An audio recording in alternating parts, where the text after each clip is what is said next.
Je m'appelle Anne-Laure de Françu, je suis réalisatrice de films documentaires. Je travaille sur un film autour du camp de Rivesaltes.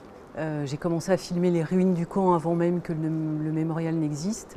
Et quand j'ai entendu parler de la construction du bâtiment, je me suis dit que j'avais trouvé une trame narrative à mon film, c'est-à-dire le temps de la construction du bâtiment, c'était aussi le temps de la construction de la mémoire autour des histoires qui se sont déroulées ici.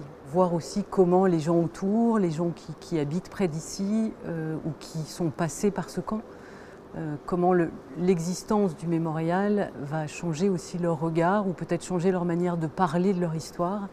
Et on a fait un choix qui était unanime, qui était de se dire qu'il fallait sortir des histoires liées directement au camp et d'essayer d'aller voir, même si elles sont évidemment fondamentales, importantes, tout ce qu'on veut, mais d'essayer d'aller voir les résonances de ces histoires autour, c'est-à-dire à la fois dans des temps et dans des lieux qui sont peut-être pas à Rivesaltes, qui sont ailleurs ou à d'autres périodes, parce que la vocation de ce lieu, c'est dire ce qui s'est produit ici, témoigner de ce qui s'est produit ici, mais c'est aussi surtout témoigner du fait qu'il continue de se passer des choses ailleurs.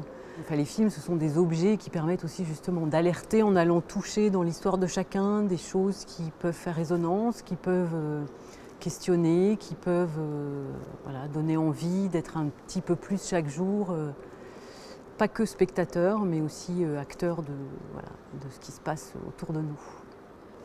On avait envie de films qui à la fois questionnent le cinéma et la mémoire. Et donc, c'est assez ambitieux, c'est pas forcément ce qui attire le plus grand public. On a eu en tête de se dire qu'il fallait qu'effectivement, il y a eu un certain nombre de populations qui sont passées dans ce camp et qu'il fallait d'une manière ou d'une autre qu'on retrouve quelque chose de leur histoire dans les films choisis. On a essayé de trouver le plus de croisements possible, tout en ayant toujours en tête qu'il fallait s'assurer que le maximum de population soit représentée dans ce qu'on allait présenter là.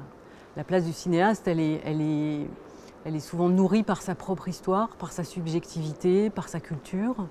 Et donc forcément, la manière dont on va aborder tel lieu, telle personne, tel récit, et pas toujours non plus calqué sur les faits tels qu'ils se sont produits, mais plus tels que les gens les ont vécus.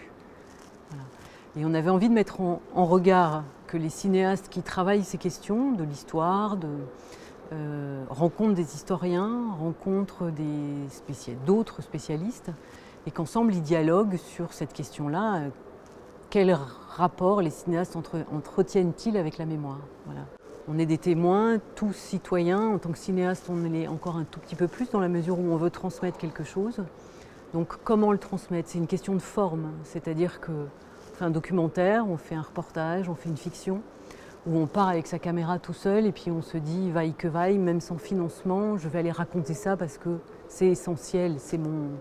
Voilà, j'allais dire, ça dépasse presque le film en lui-même, ça devient des actes citoyens. Chacun doit trouver sa place et sa manière de le dire, sa manière d'agir, sa manière de transmettre. Voilà.